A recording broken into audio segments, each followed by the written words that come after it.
నిన్ను కన్న వాళ్ళ కొన్ని కలలు ఉంటాయి, నీ మీద కొన్ని ఆశలు ఉంటాయి.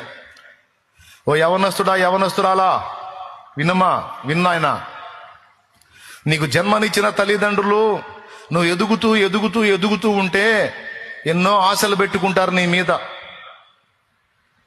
కానీ నీకు రెక్కలు రాగానే వాళ్ళ ఆశలు వాటిల్లో మట్టి కొట్టి నీ స్వార్థానికి నువ్వు ఆలోచించుకొని వాళ్ళ ఆశల్ని ఆలోచనలని తొంగలో దొక్కి నీ స్వార్థానికి నువ్వు బతికేయటానికి ఆలోచిస్తావు.